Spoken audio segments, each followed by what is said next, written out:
बिस्मिल्लाहिर्रहमानिर्रहीम बिस्मिल्लाहिर्रहमानिर्रहीम अल्हम्दुलिल्लाहि रब्बिल आलमीन व सल्लल्लाहु अला मुहम्मदिन व आलिहि तय्यबीन अत्ताहिरीन अल मासूमीन व लअनतुद दाइम अला अदाइहिम अजमाइन मिनल आन इला क़ियाम यौमिद्दीन।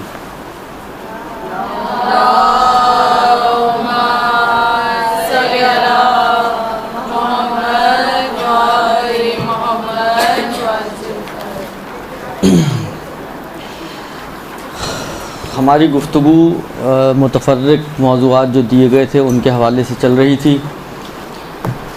अब जो दो तीन टॉपिक्स हैं, एक तो है कुरान के वाजिब सजदों के अहकाम। जो अहम मसला इस चैप्टर में है, यानी वाजिब सजदों के हवाले से कुरान के दो तीन चीज़ें हैं इसमें जो काबिल ज़िक्र हैं और जिनके ऊपर गौर करने की ज़रूरत है। एक तो ये चीज़ है कि ये जो कुरान का वाजिब सजदा है, जो आपको पता है कि 4 वाजिब सजदे हैं कुरान में। अब जो मुझे जितना जहन में है इस वक्त, यानी पूरी आयत भी नहीं है, आयत का एक एक टुकड़ा है कि जिसको पढ़ने से सजदा वाजिब होता है। इन 4 आयतों में कि सूरह वन नज्म, सूरह इक़रा, अलिफ लाम मीम तंज़ील और हामीम सजदा कि बाज़ जगह पर इनके दूसरे नाम भी ज़िक्र किए हैं, लेकिन ये 4 नाम, इनकी एक एक आयत वाजिब सजदे वाली, एक एक आयत का हिस्सा वाजिब सजदे वाली आयत का हिस्सा है। उसको अगर कोई शख्स पढ़ता है या इरादतन सुनता है तो उस सूरत में उस पर सजदा वाजिब हो जाएगा। और अगर कोई शख्स सूरह वन नज्म, अलिफ लाम मीम तंज़ील, इक़रा और हामीम सजदा, इनकी आयत का वो हिस्सा कि जिसके ऊपर आम तौर पर अलामत लगाई होती है, ख़त खींचा हुआ होता है, साइड में लिखा हुआ होता है सजदा, उस हिस्से को जब इंसान पढ़ता है, तिलावत करता है तो उस पर सजदा वाजिब हो जाएगा। अगर ये ख़ुद पढ़ रहा है तो वाजिब है ही है। अगर इरादतन सुनता है तब भी इसके ऊपर सजदा वाजिब हो जाएगा। और अगर एक ही वक्त में ये दोनों काम करे, जिस वक्त पढ़ रहा था साथ साथ सुन भी रहा था, अपनी आवाज़ नहीं, किसी और, मतलब कोई और भी पढ़ रहा था, ये भी पढ़ रहा था। जिससे होता है मतलब आप किसी को प्रैक्टिस करवा रही हूँ, वो पढ़ रहा है और साथ साथ आप भी रिपीट कर रही हैं, तो वो जब पढ़ रहा है तो आप सुन भी रही हैं और साथ साथ आहिस्ता आहिस्ता रिपीट भी कर रही हैं मसलन। तो अगर कोई शख्स दोनों काम अंजाम दे, यानी ऐन वक्त में पढ़ भी रहा हो एक ही वक्त में और सुन भी रहा हो, तो उस पर फिर 2 सजदे वाजिब हो जाएंगे। ये तो पहला मसला है। सजदे में फरमाते हैं कि ज़रूरी है कि फ़ौरन किया जाए, यानी फ़ासला नहीं होना चाहिए। लेकिन अगर कभी भूल जाए या जानबूझ के फ़ासला डाल दे, तो जब भी उसे याद आए उसके लिए ज़रूरी है कि फ़ौरन सजदा करे।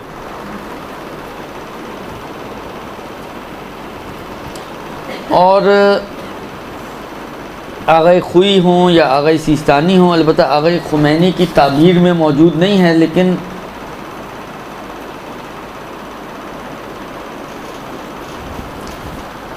इन्होंने तो वजाहत की आग़ाए ख़ुई और आग़ा सिस्तानी ने कि अगर कोई शख्स,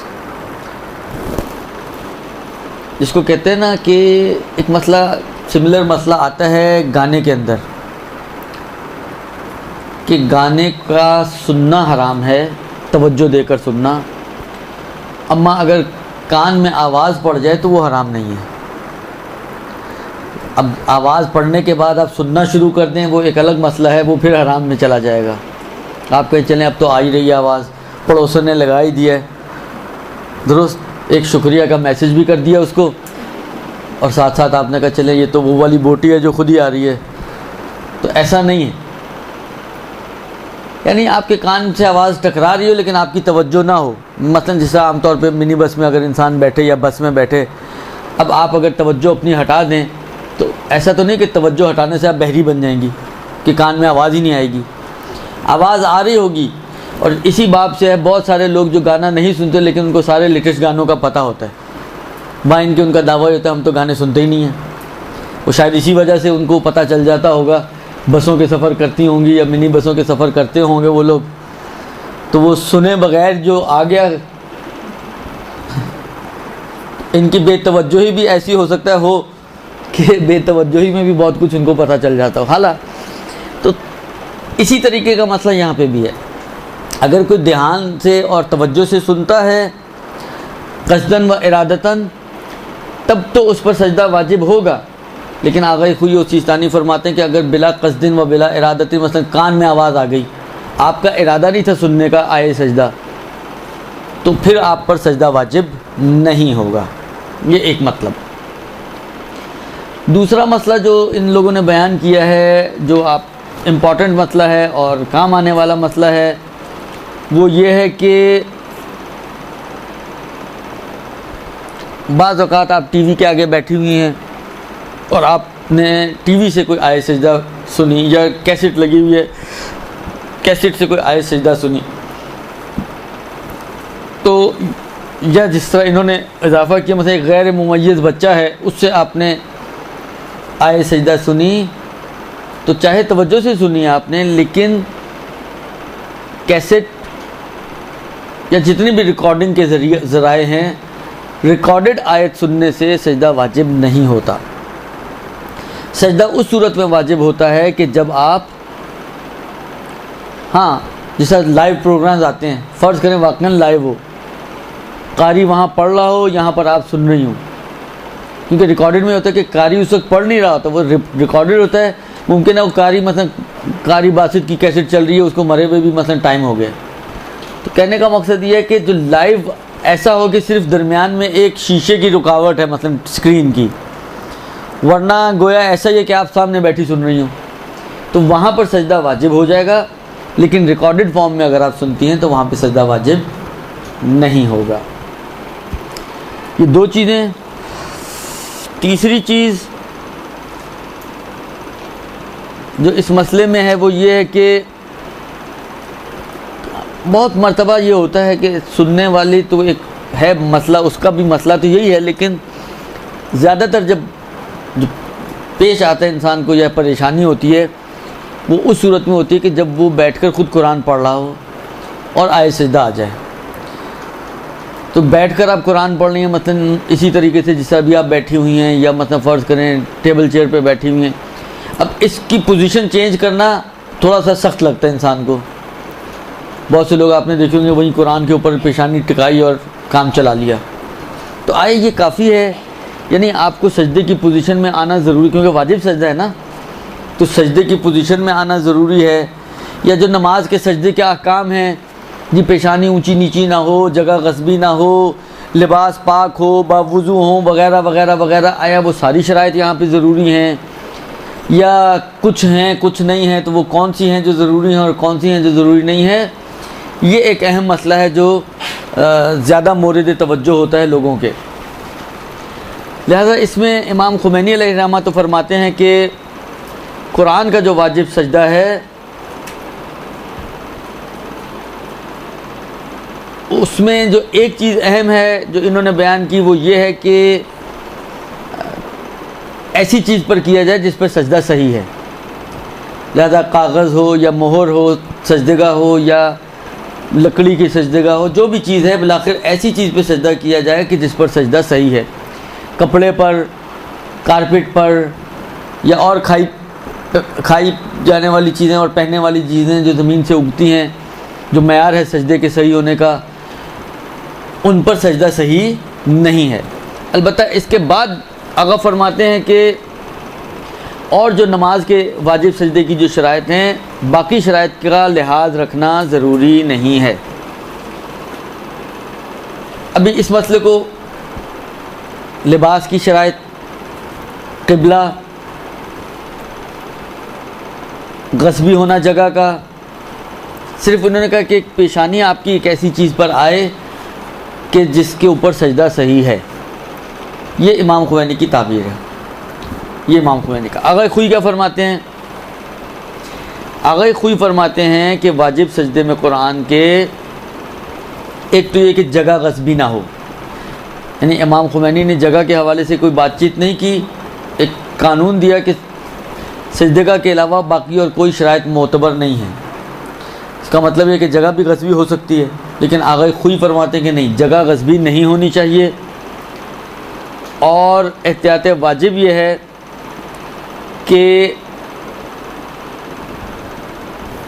एक मसला नमाज में भी आता है, वो ये कि आपके पेशानी रखने की जगह, आपके घुटने और आपके अंगूठे, ये तीनों का लेवल एक होना चाहिए, या मैक्सिमम जो इनके अंदर डिफरेंस आ सकता है तो वो 4 मिली हुई उंगलियों से कमतर है। इतना या इससे ज़्यादा डिफरेंस नहीं होना चाहिए। ज़्यादा फ़र्ज़ करें आपने, अब ये इतनी मोटी किताब है जो 4 मिली हुई उंगलियों से ऊंची है, आपने मोहर रखी इसके ऊपर, दुरुस्त, घुटने आपके ज़मीन पर हैं और आप इस पर सजदा कर रही हैं।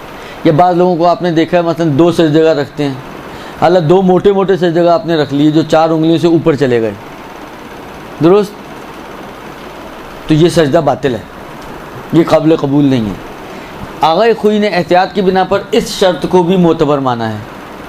अब इसी शर्त से एक नतीजा निकल रहा है, अगरचे इन्होंने डायरेक्टली नहीं कहा, लेकिन इसका मतलब ये कि आपकी शक्ल सजदे वाली होनी चाहिए। खूब अगर फ़र्ज़ करें आप बैठ के सजदा कर रही हो तो उसमें तो ना अंगूठा लग रहा है ना घुटने लग रहे हैं, सिर्फ पेशानी ही टिकती है ना। लेकिन आगा खुई इस शर्त को लगा रहे हैं कि आपके सजदे की जगह और आपके अंगूठे की जगह के अंदर 4 मिली हुई उंगलियों से ज़्यादा फासला नहीं होना चाहिए। तो ये कब होगा? जब आपकी शक्ल सजदे वाली होगी। यानी इसका मतलब ये हुआ कि छुपे अल्फाज में और ढके छुपे अल्फाज में आगा ये मान रहे हैं कि आपकी शक्ल जो है वो सजदे वाली होनी चाहिए, और सजदे वाली शक्ल बनाने के बाद इस शर्त की रियायत करनी ज़रूरी है कि फासला आपका 4 मिली हुई उंगलियों से ज़्यादा नहीं होना चाहिए, दुरुस्त। अलबत्ता इसके अलावा जो शर्तें हैं, बस 2 शर्तें इन्होंने अहम कर दी।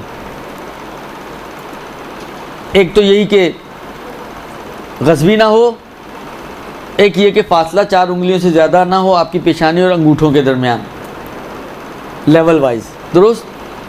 और इसके अलावा फरमाते हैं कि वुज़ू या गुस्ल या किबला रुख होना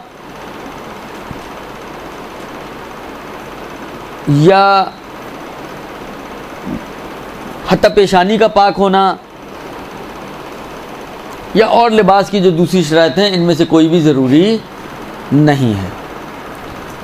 बस आगा खुमैनी ने एक शर्त बयान की थी, इनकी गोया हो गई 3 शर्तें। एक तो पेशानी आपकी ऐसी जगह पर हो, ऐसी चीज़ पर हो, प्लस ये कि शक्ल आपकी सजदे वाली होनी चाहिए और जगह गस्बी ना हो। अब चलते हैं आगा सिस्तानी की तरफ। आगा सिस्तानी क्या फरमाते हैं? फरमाते हैं कि कुरान के वाजिब सजदे में एहतियात वाजिब ये है कि इंसान की जगह गस्बी ना हो, और जिस शर्त को आगा खुई ने एहतियात वाजिब की बिना पर कहा था 4 मिली हुई उंगलियों वाली, इसको आगा सिस्तानी एहतियात मुस्तहब कह रहे हैं। नतीजतन इसका मतलब यह है कि आगा सिस्तानी के एतबार से ये शर्त वाजिब नहीं है, ज़रूरी नहीं है। लिहाजा अगर आपकी पेशानी ऊंची जगह पर है और अंगूठे पैर की निचली जगह पर हैं, तब भी कोई हरज नहीं है। और बाकी जो मसला है वो ये कि वुज़ू, किबला और बाकी चीज़ें जो लिबास की या जगह की शराइत हैं, हत्ता जगह के गस्बी होने को इन्होंने एहतियात वाजिब माना है, उसको भी फतवा नहीं दिया इन्होंने। हालांकि चलें वो एक मान लें हम, तो बाकी एतबार से ये भी तकरीबन आगा खुई जैसा मसला इनका हो जाएगा। ये जगह के हवाले से और सजदे के हवाले से बात। अलबत्ता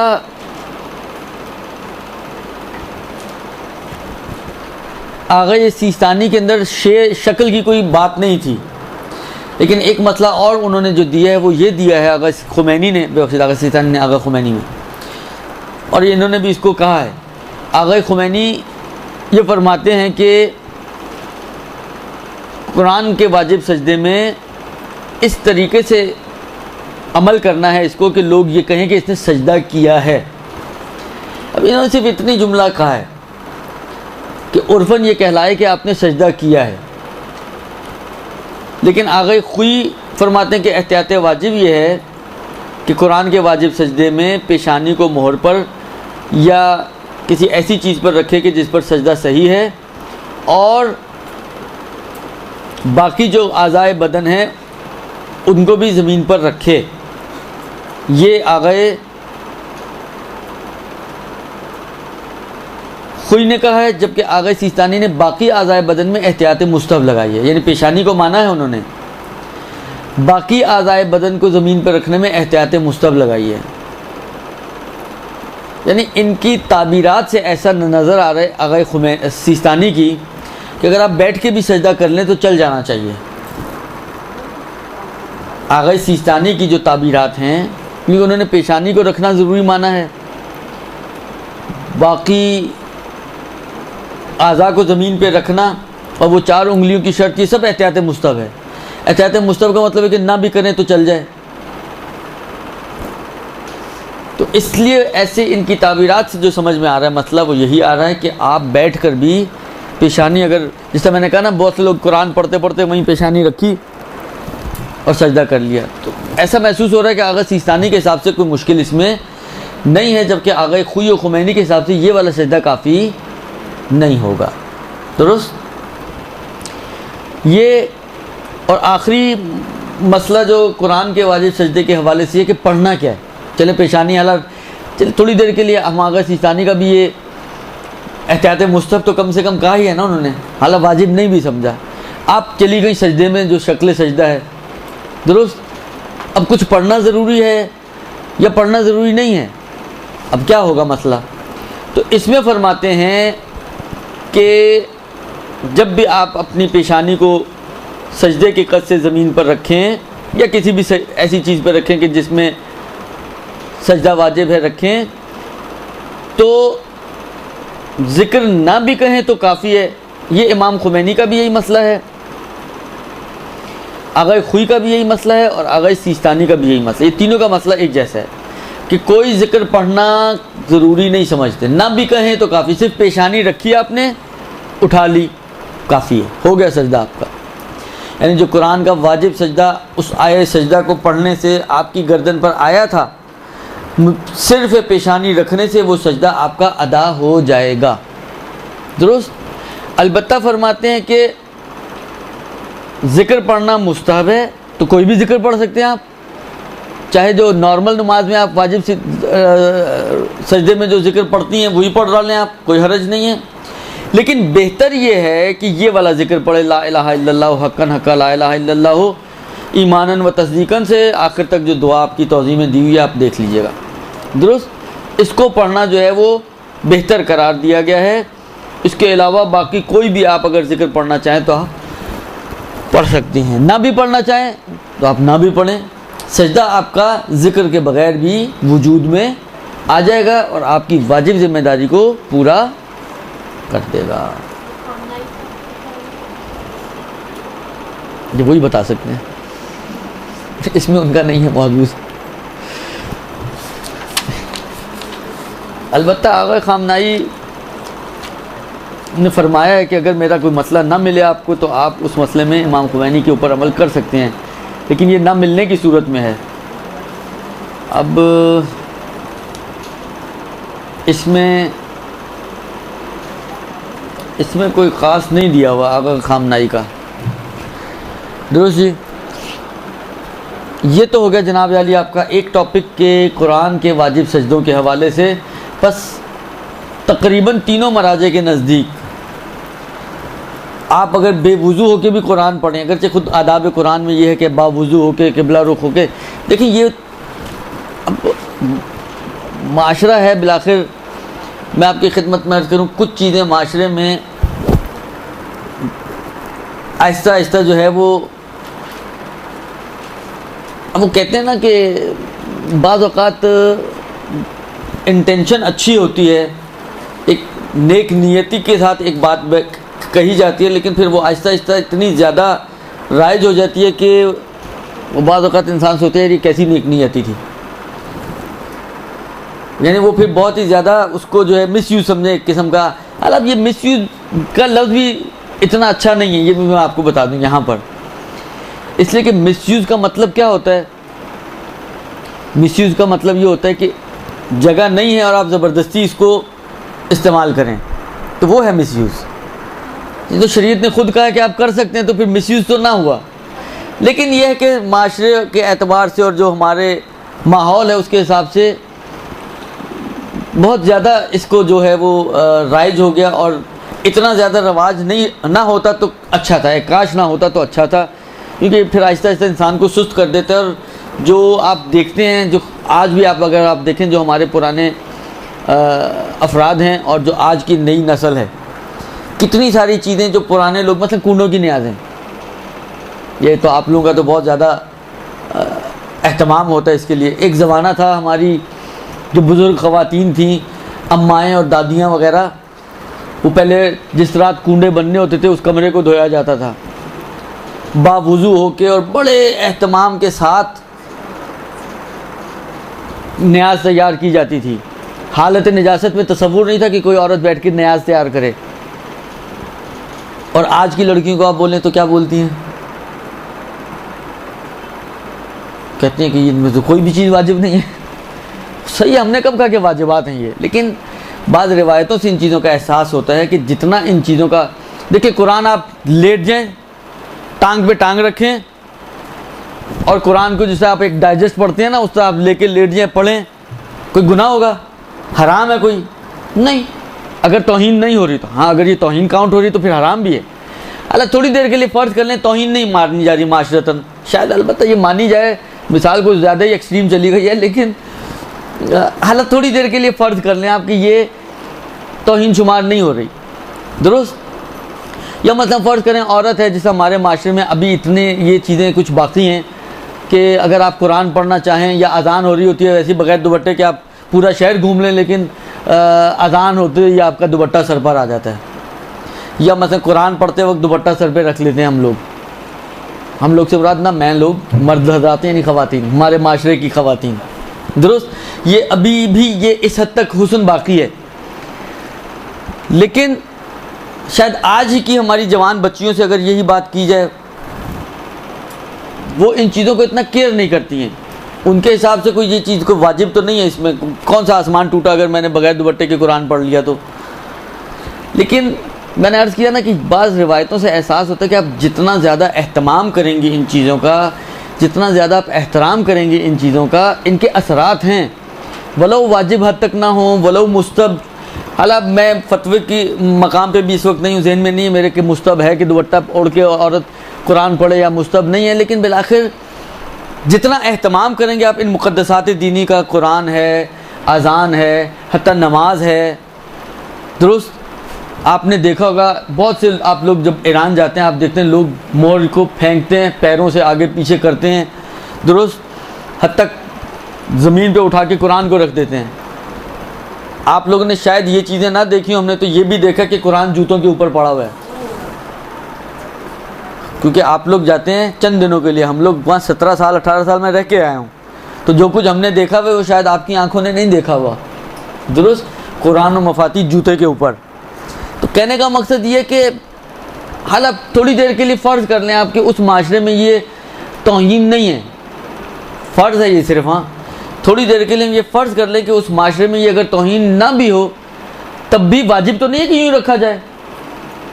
कोई अमर तो नहीं आया रिवायतों में कि कुरान को जब भी रखना तो जूते के ऊपर ही रखो, नाउज़ुबिल्लाह, या मफाती को रखना हो तो जूते के ऊपर रखो, ये तो नहीं कहा कुरान ने और आइमा ने।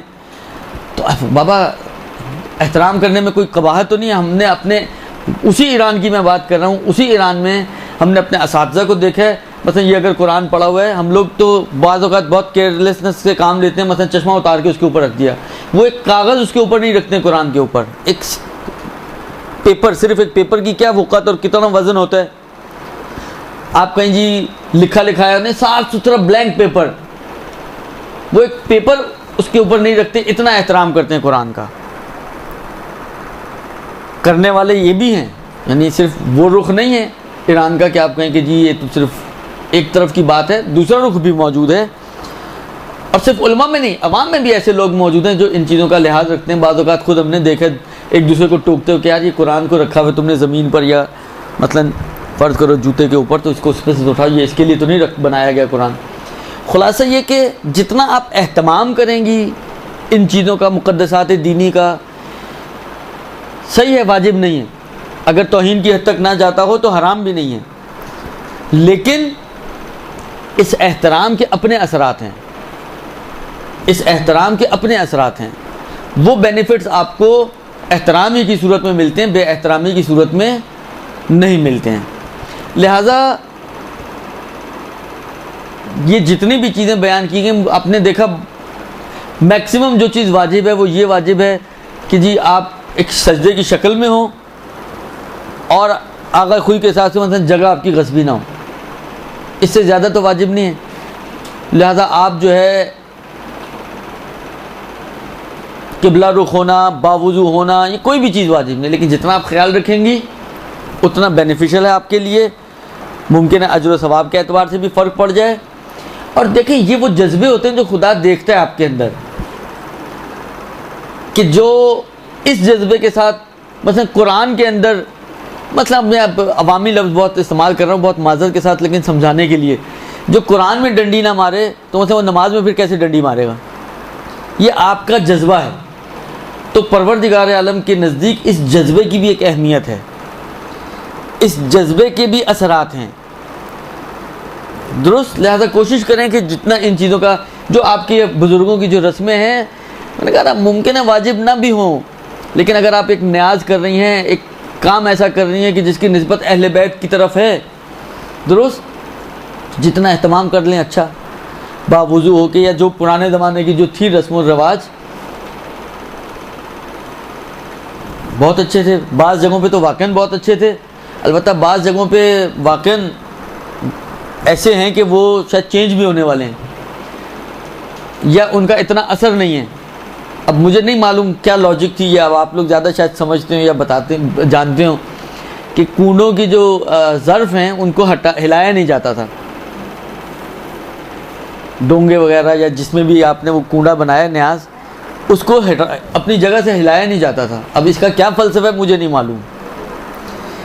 यानी अगर तो ये एहतराम बन रहा हो तो एक अलग मसला है, हालांकि अगर बन रहा हो तो ठीक है। मैंने कहा ना कि वरना हिल जाए तो इसमें कोई बेएहतरामी का उन्सुर मुझे नज़र नहीं आता ना। मैं वही कह रहा हूँ ना, हिलाने में कौन सी बेएहतरामी है। हालांकि मैंने कहा ना कि चलें जितना, मैंने कहा ना वही जज्बे की बात है, अगर आप इसी जज्बे से ये भी ख्याल रखती हैं तो इसमें भी कोई हरज नहीं है। सही है, आप इसको वाजिब ना बनाएं, आप इसको मुस्तहब करार ना दें कि बिदअत और तशरीह लाजिम आए, आप एहतराम की नीयत से इस काम को अंजाम दें, कोई हरज नहीं है, इसमें कोई कबाहत नहीं है। जितना ज़्यादा एहतराम करेंगे उतना ज़्यादा उसके असरात और उसके बेनिफिट्स आप तक पहुँचेंगे। ये